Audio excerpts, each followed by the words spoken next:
did Dak do enough to justify being a franchise quarterback? Did he change your opinion of Dak Prescott with his performance yesterday? Marcel, I'm gonna let you fire first before I fire. Who shot you? Come on, Dak. Let's do that. My opinions of Dak are the same, but my complaints have changed. My criticism will change. It has to. New results in. Dak is not for me. As a franchise quarterback, he's not for me. In this inflated NFL, protecting the quarterback and receivers, I expect more out of Dak. I expect 300-yard game here or there, brother. I expect 4 touchdowns once in your career. Right. And I haven't seen either. So I'm going to let that go. My opinion has been solidified, and he backs it up. But my complaint of he's not a franchise quarterback, I have to change that and alter it because he's best for this situation. With an owner like Jerry Jones, with the personalities on this roster, Dak Prescott is less of a great quarterback than I desire, but he's also less of a failure at the quarterback position in terms of miscues than most quarterbacks. He just basically is so stable. He's so smart in the pocket in terms of which moments to take the risk, which moments to stay reserved. And he manages the game and manages the personalities to a point where I have to start giving that proper credit as an evaluator. So my opinion of Dak, not for me, but it's like your boy and he keeps bringing his girl around. You know that ain't going to work out, but you're getting tired of just telling them. So you know what you do? You just say, let's just enjoy this meal because I already told you what I feel about you. Do you, dog? That's a great segue from my point because what I tell people all the time is you never know what makes another man happy.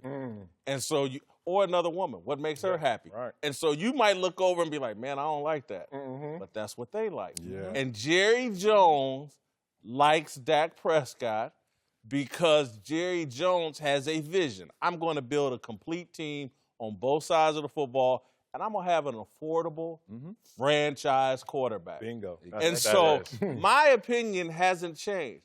Dak Prescott is the perfect quarterback for Jerry Jones's vision of the Cowboys, and we saw proof of it this weekend. Yeah, no, go ahead. No, I just think that Dak Prescott is an average quarterback, no matter how you look at it. So you say he can have a 300-yard game here and there. That's great, but he can also have a 185-yard game here and there. So you can never really be too mad at him, right? He can go out and say, oh, he had a great game, or he had a terrible game, and he's always going to sit in the middle no matter what. But I'll tell you one thing that he does for this team and how he always carries himself, how his attitude is. He's the most confident average quarterback that I think we've ever seen. All right, compliment. He is. Compliment. No, I mean, see, he's not wrong. Man, I'm being honest. He's the most average quarterback that we've ever seen. Like, he always carries himself like everything's going to be okay.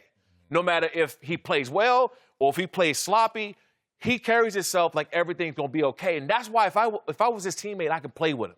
I'm okay with that because, you know what? He's not going away from contact. He's not ducking down, shying away from a sack. He'll go out and jump over somebody if he needs to, or he'll stink it up and run back to the huddle like nothing ever happened, right? So if you have somebody like this and the way this team is built, right, they're running the ball, they got a great defense. So if you got a quarterback that fits into the mold of just always being confident, you never worried about him too much, you can live with that. So if I'm his teammate, I can play with him, but no matter what, he's still average. See, my opinion of Dak hasn't changed, but I held Dak in pretty high regards already. Like, I didn't think he was elite, but I think he's right on that second tier trying to pull his way in. Like a B minus?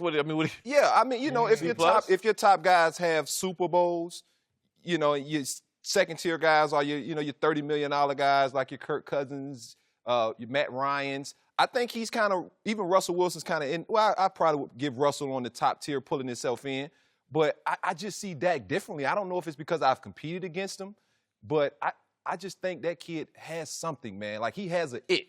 And yes, it's not going to always be pretty. You know, the passes might not always be on the money. The interception he threw.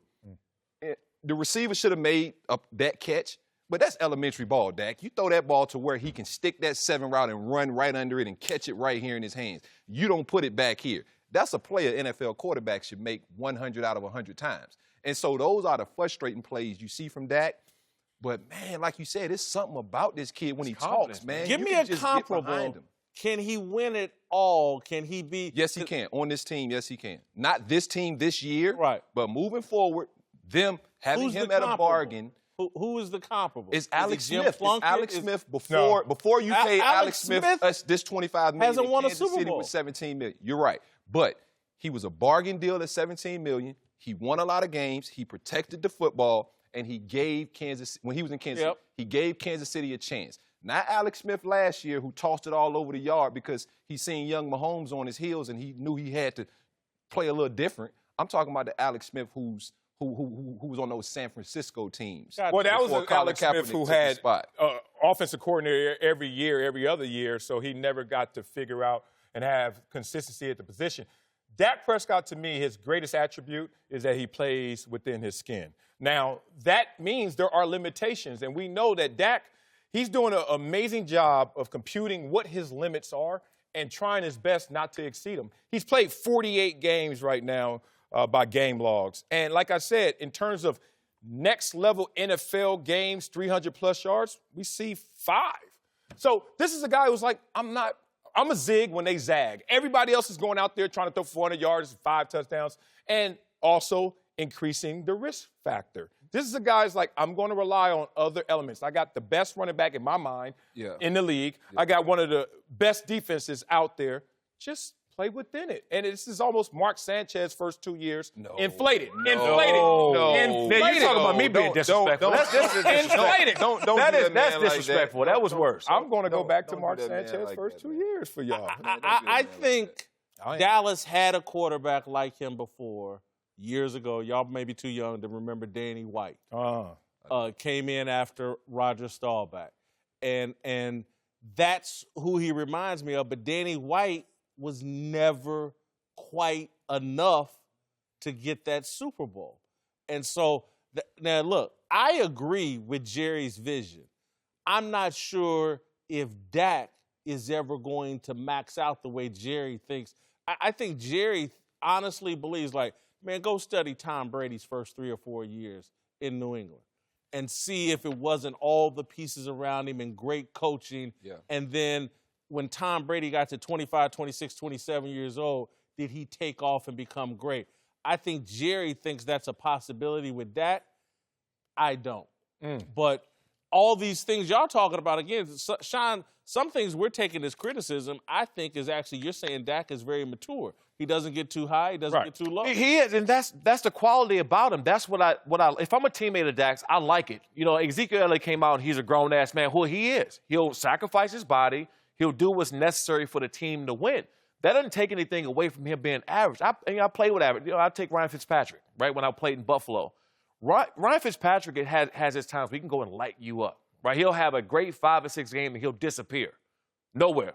He's an average quarterback, but he's still playing for, you know, he can still step into it. Jameis wants to go down. He can still win some games for you. That's Dak Prescott. He can still win some games for you. See, that's why, look, Mark Sanchez may be too low. Ryan Fitzpatrick, for me, too high. There are moments when Ryan Fitzpatrick blows your mind. There are games when you see Ryan Fitzpatrick and you're like, whoa, did he just put up those numbers? He was on pace this year. He had NFL records his first 3 games this year. He did. What have we ever seen from Dak Prescott in the position? Just in moments. You know how when you're a young quarterback, coach always says, just show me flashes.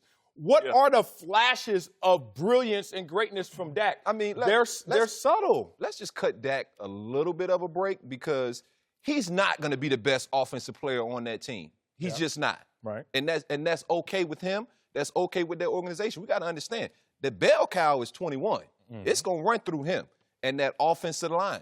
And he's had Amari Cooper for 10 games. Later We've in the seen him show, throw the ball, and we're like, wow, Amari Cooper's awesome. We're going